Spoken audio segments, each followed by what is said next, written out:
Hello and welcome to Belgium, where we are driving the Porsche Cayenne Coupe Turbo SE Hybrid. It's Porsche's fastest, most powerful SUV ever. And in this video, we're going to tell you everything about it. But before we get started, please make sure that you're subscribed to our YouTube channel because we have loads of great new videos coming up for you. And also remember, whatcar.com is the place to buy and save money on your next new car. So on our website, go to the new car buying section, and there you can look through our deals straight away online and find out exactly how much you can save.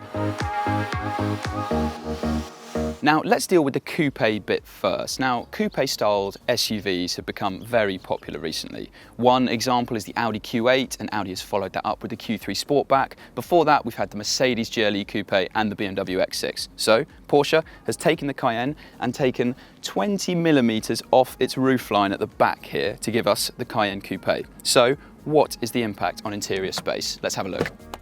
Now predictably there is, as a result, less headroom in the rear. However, Porsche has been clever and given us seat squabs that are 30mm lower than in the standard Cayenne. So what that means is that you still actually have a decent amount of headroom in the back. You can see if you're just under 6 foot, then your head will be brushing slightly against the roofline. I can certainly say with confidence that this would be very comfortable even over long journeys for adults. So it's still impressive despite that sloping roofline. However, let's deal with the hybrid bit of this car next, starting at the back. Now, the coupe's boot is, as you'd expect, smaller than the normal Cayenne because of this sloping roofline at the back. It's around 100 litres smaller. But this being the hybrid, which means that it gets the same hybrid setup as the Panamera Turbo SE Hybrid. There's a 4-litre twin turbocharged V8 in the front, and in the back there's a 14 kilowatt hour battery. That battery's gone straight under the boot. So because they've had to find somewhere to house it, it means that this boot floor is 38mm higher than it is normally. That again eats into the space available. So another 100 litres are lost in the boot because of this hybrid setup. You can see there's some underfloor storage, but there isn't really because you've got this upgraded Bose sound system in the back. However, the good news is some manufacturers, when they have to put hybrid batteries in the boot floors, it results in this really uneven surface at the back that's a really awkward shape. You can see in the Cayenne Coupe, same for the normal Cayenne, it's a really simple boxy square shape. So that's a real benefit. It's very easy to load stuff in here, especially as there isn't a load lip at the front as well. So yes, it's smaller than the standard Cayenne, and yes, the hybrid is smaller even than that, but it's still relatively practical. But the important thing is, how does this car drive? Well, the first thing to point out is that when you start the car, as I've done just there, you'll notice that the only sound you can hear is that sweet little start-up sound, and there's no engine noise whatsoever. That's because the car starts automatically in e-power mode, which means it's only using power from the battery. It's only running on electric. And impressively, it can run on electric-only power up to around 80 miles an hour, and it's also got a range, on paper at least, of around 26 miles, which is very impressive. But what's it like when you get going on the open road? That's what we're going to find out now. Now there are a few other driving modes that you can put the car in using this dial on the steering wheel down here. So by default, as I was saying, e-power. You've also got hybrid, sport and sport plus.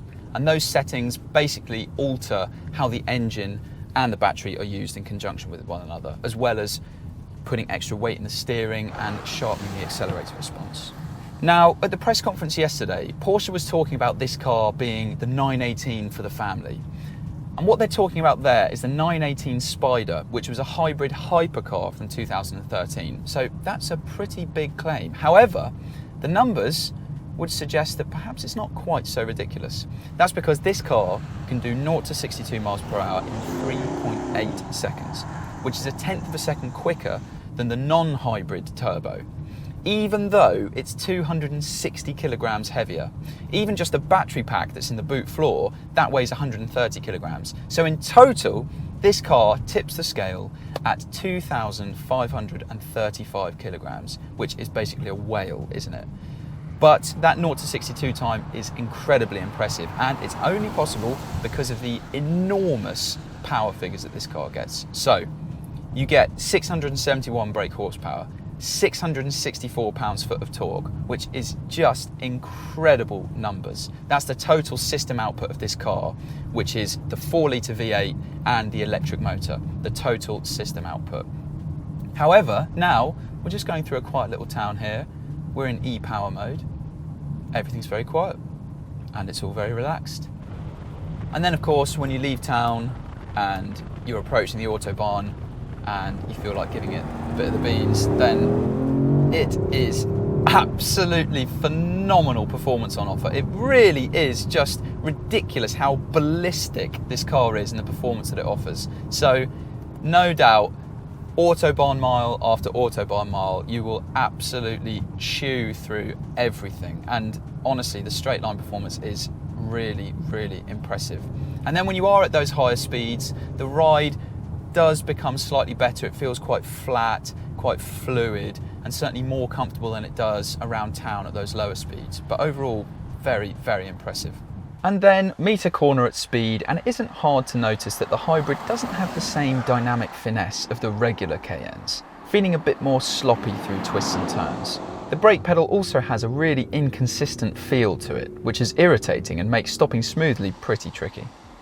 So, Porsche's most powerful, quickest SUV ever is certainly very impressive, but it's also certainly expensive. So it's difficult to objectively say that this is a sound buying decision. But if you do have your heart set on one, then it will deliver in pretty much every aspect you'd be hoping for.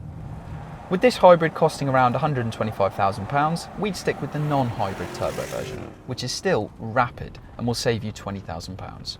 And if you're interested in the green side of a big SUV, you can go the whole hog and buy a fully electric Tesla Model X with quite a bit of change left over.